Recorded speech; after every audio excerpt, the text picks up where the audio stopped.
আসলে মই কাগজ এখন দিছে নাছিলো এয়া এটা ইনভাৰ্টাৰ তো নাই শিক্ষা নিছে ছিল বা এই গাড়ীখনৰ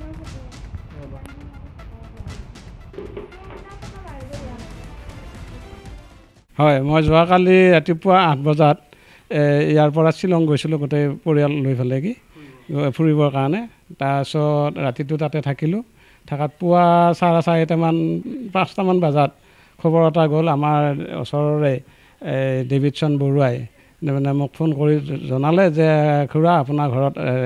চোৰ হৈছে তালা চালা ভাঙিছে আৰু হেৰি কৰিছে আমি ওচৰৰ মানুহখিনি মাতি নি পেলাই ঘৰটো চাইছোঁ চাই দেখিলোঁ যে গডৰেজ আৰু ইনভাৰ্টাৰ এইবিলাক মানে হেৰি লৈ গৈছে আৰু গডৰেজৰ বস্তুবিলাক চব মানে খোদালি পেলাই পেলাই থৈ গৈছে আৰু ভিতৰত ক'ত কি বস্তু আছে আমি কি নিছে কি নিয়া নাই আমি সেইটো গম পোৱা নাই গতিকে এই খবৰটো আপোনাক জনালোঁ এই খবৰটো পাই পেলাই মই ততাতৰীয়াকৈ তাৰ পৰা আৰু গুচি আহিলোঁ আহি আমাৰ ভাগিনক মানে ফোন কৰিলোঁ যে তুমি এখন থানাত এজাহাৰ এখন দিয়া এই বুলি কোৱাত ভাগিনে থানাত এজাহাৰ এখন দিছে এজাহাৰ এখন দিব যাওঁতে তাতে ওলাই পুলিচে আমাৰ থানাৰ পুলিচে কৈছে যে আপোনালোকৰ হেৰি এইবোৰ নিয়া বস্তুখিনি চোৰ আমি ধৰিছোঁ সেয়ে বাইহাটা চাৰিআলিত আছে গতিকে আপোনালোকে বাইহাটা চাৰিআলিৰ লগত যোগাযোগ কৰক এই বুলি কোৱাত মই ততাতৰীয়াকৈ বাহিৰে আহি বাইহাটা চাৰিআলিত সোমাই পেলাই তাৰ ছাৰৰ লগত আমাৰ অচি ছাৰৰ লগত বহি কথাখিনি পাতিলোঁ অচি ছাৰক সুধিলোঁ বোলে তেওঁ ক'লোঁ বোলে মোৰ এনেকুৱা ঘৰত এনেকুৱা হৈছে চোৰ হৈছে গতিকে কিবা অনুসন্ধান আছে নেকি আৰু মোক পঠাইছে হেৰিৰ পৰা এই মঙলদৈ থানাৰ পৰা মানে খবৰটো দিছে আপোনাৰ তাত সোমাব দিছে খবৰটো লৈ যাব দিছে বুলি কৈছে সেইকাৰণে মই সোমালোঁ আৰু তেতিয়া ক'লে মোৰ ইনভাৰ্টাৰ মানে এটা নিছে আৰু বাকী বস্তু কি নিছে গম পোৱা নাই কিন্তু এতিয়া ইনভাৰ্টাৰটো তাৰমানে তাতে আছে তেওঁ ক'লে বোলে ইনভাৰ্টাৰটো চাই লোৱা হয় নে নহয় তোমালোকৰ এই বুলি কোৱাত মই ইনভাৰ্টাৰটো চালোঁ চাই দেখিলোঁ যে মানে আমাৰ এই বস্তুটো হয় আৰু আমাৰ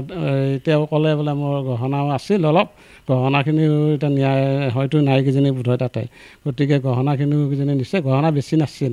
এই হাতৰ আৰু কাণৰ আৰু চেইন এডাল এনেকৈ আছে বুলি কৈছিল আৰু টকা 4,500 টকা আছিল বুলি কৈছিল গতিকে সেইখিনি কথা কোৱাত তেতিয়া মই সুধিলোঁ আপোনালোকে চোৰকেইটা ক'ত ধৰিলে বোলে আমি ইয়াতে 4টামান বজাত ইয়াতে ধৰিছোঁ আৰু চোৰকেইটা ক'ত ঘৰ ক'ত বুলি সোধোঁতে তেতিয়া তেওঁলোকে ক'লে যে চোৰকেইটা মুকাল মুৱাৰ বুলি কৈছে 5টা চোৰ ধৰিছে আৰু দুজনক লকআপত ভৰাই দিছে আৰু 3জনক তাৰমানে তেওঁলোকে আকৌ মুকল মুৱালে নিছে বেলেগ এটা কিবা কামত এই চোৰ সম্পৰ্কৰ কামতে নিয়া বুলি কৈছে আৰু তেওঁলোকে ক'লে অচি ছাৰে কৈছে মোক যে এওঁলোকৰ কাৰণে আমি প্ৰায় আজি আমাৰ 1.5 মাহমান হ'ল এওঁলোক মানে ধৰিবৰ কাৰণে মানে আমি হেৰি কৰি আছিলোঁ পিছা কৰি আছিলোঁ আজি কিন্তু ৰাতিপুৱা 4:30 বজাত 4টা বজাত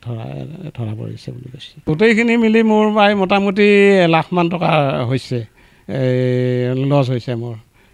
গতিকে চোৰে নিছে গতিকে এতিয়া এই ক্ষেত্ৰত আপোনালোকৰ জৰিয়তে আমি মানে বিচাৰিছোঁ যে এটা সুব্যৱস্থা কৰি দিব লাগে বাইহাটা চাৰিআলিক আমি চেলুট জনাইছোঁ আমাৰ পৰিয়ালৰ তৰফৰ পৰা আপোনালোকৰ জৰিয়তে সেইটোৰ কাৰণে আমি তেওঁলোকক ধন্যবাদ দিছোঁ তেনেকুৱা হ'লে আমাৰ দেশৰ বা অঞ্চলৰ বা ৰাইজৰ সুবিধা হয় তেওঁলোকক আমি তেওঁলোকৰ কৰ্মজীৱনত আমি মানে ইয়াৰ পৰা চেলুট জনাইছোঁ আজিকালি গাঁওবিলাকত VDP প্ৰায় সক্ৰিয় হৈ গৈছে আৰু চৰকাৰৰ VDPৰ ওপৰত বেছি গুৰুত্ব দিছে গতিকে এই ক্ষেত্ৰত আমাৰ ইয়াতে VDPৰ কোনো এটা মানে আমি কাৰ্য দেখা নাই গতিকে VDP এই ক্ষেত্ৰত মানে নিষ্ক্ৰিয় হৈ গৈছে গতিকে চৰকাৰে এই VDPৰ ওপৰত অলপমান নিশ্চয় মানে ব্যৱস্থা ল'ব লাগে এইটো আমি আমাৰ এই অঞ্চলৰ পৰা মানে আমি চৰকাৰৰ ওচৰত আবেদন জনাইছোঁ বা অনুৰোধ জনাইছোঁ পুলিচ প্ৰশাসনক যে VDPটো অকণ সক্ৰিয় কৰিব লাগে আৰু এটা আমি এটা মানে অনুৰোধ কৰিব বিচাৰিছোঁ আপোনালোকৰ জৰিয়তে চৰকাৰলৈ যে আমাৰ ইয়াতে পুলিচ পহৰাৰ এটা পেট্ৰলিং হওক বা অন্য কিবা হেৰি ব্যৱস্থাই হওক তেওঁলোকে এটা তদন্ত কৰিব লাগে। এখন ঘৰ ৰাতিপুৱা মৰ্ণিং ৱাক কৰিব আহি দেখা পালোঁ যে গেটৰ তালাটো ভাঙা আছে। তাৰপিছত মই জানো কালি এওঁলোক শ্বিলং গুচি গৈছে। তাৰপিছত লগে লগে মই ওচৰৰ মানুহ মাতি আনি সুধিলোঁ যে এওঁলোকতো কালি গৈছে, গতিকে তালাটো খোলা আছে। চবে আহি 3-4জনমান মানুহ লগ হ'ল আৰু পিছত আৰু বহুতো আহি আমি গোটেইকেইজনে ভিতৰৰ ফালে চাৱাৰ আৰু বৰাদাক ফোন কৰিলোঁ যে আপোনালোকৰ ভিতৰত দেখোন তালাটো খোলা আছে। তেওঁ লগে লগে ভিতৰত চাব দিলে। সেইমতে আমি ভিতৰত প্ৰত্যেকে চালোঁগৈ। চাই দেখা পালোঁ তেওঁৰ গডৰেজটো খোলা আছে, ইনভাৰ্টাৰ ছেটটো নাই, ভাঙি লৈ গৈছে। গতিকে লগে লগে তেওঁলোকৰ হতুৱাই পুলিচক খবৰ দিয়াৰ ব্যৱস্থা কৰালোঁ। তাৰপিছত পিছত গম পোৱা মতে পুলিচৰ বোলে কিবা লিংকত কাৰোবাক ধৰা পৰিছে, সেইমতে তেওঁলোকে জনাইছে।